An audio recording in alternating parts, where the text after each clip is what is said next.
This is the first Warhammer model I ever painted, and in this video I'm going to be trying to one-up myself 1 year later. I'm going to be painting a Space Marine from this beginner's Space Marine painting box, and I'm going to start by taking him off the sprues, cleaning up the mould lines and putting him together. When I first painted that Space Marine, I never thought that I'd still be doing it a year later, and now I even have a YouTube channel to go along with it. Finished with all the prep work, I glue the model together and prime it outside. Here's some nifty camera work to show you that I'm going to be working with sub-assemblies this time, which makes it easier for me to paint the face of the Space Marine and the backpack. First up, I'm base coating the whole model in an orange. I'm choosing orange for a yellow Space Marine because in the shadows it would be darker, and I'm using orange to represent that. Painting the helmet of the Space Marine, I'm working my way up to a very bright yellow, which then finally shows that it is a yellow Space Marine. After painting the pipe black, I move on to edge highlights on all the areas that light would catch on the most. Paint the eye lenses white so that when I put red down it covers better. Moving on to the backpack, I start by painting all the metal things in a lightish grey, and then I start highlighting the orange. I then finish off all the yellow on the backpack by adding the brightest highlights at the top. I do some quick non-metallic metal and then I move on to the red hot engines of the pack.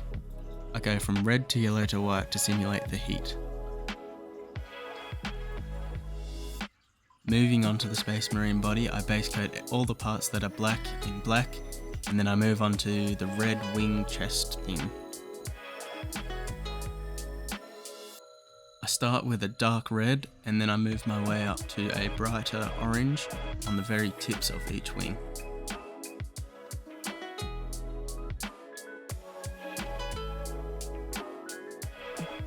Now I'm starting on the yellow of the Space Marine to make it actually a yellow Space Marine instead of an orange one, and I'm doing that the same way that I did the helmet and the backpack.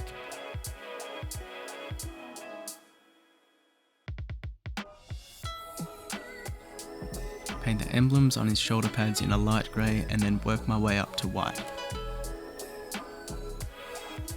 I then do the little pouches on his back in a brown base coat, and then I do a lighter brown and then another light brown for the scratches.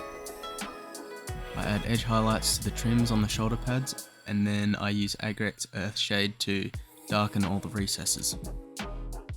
Now on to the emblem on his left arm. I start it with a dark grey and then highlight it the same way that I've highlighted all the other non-metallic metal. On the gun, I start with a dark blue for the casing and highlight it and scratch it up to make it look like it's been in an actual battle. Now on to the chainsword, I add these two white stripes to the end of it because I thought it would look cool. Then move on to the chain teeth on the chainsword and highlight that with a dark grey all the way up to a white. And then I start adding battle damage to all the white stripes on the chainsword. Finish that, I edge highlight the sword and then move on to the casing thing where the engine of the sword is.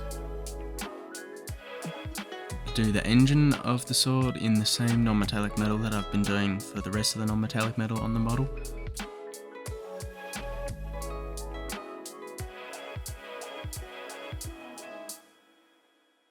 Coming back to the main body, I edge highlight all the sharpest edges on the model that would catch the most light.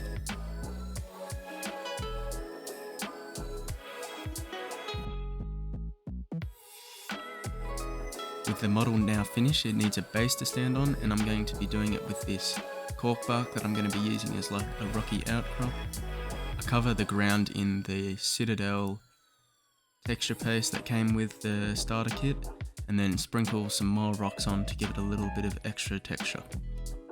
For the base, I use a mixture of dark brown, normal brown and greens to give it a bit of a natural look. I then dry brush light grey using downward strokes to show that it is a rocky outcrop.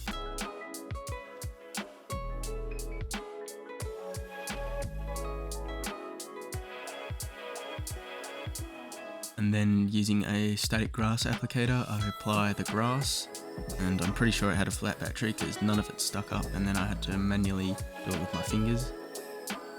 I then add moss and grass tufts to the rocks, then paint the rocks on the grass in a grey, then pinned the model to the base and called it finished. And here is a final comparison between the two.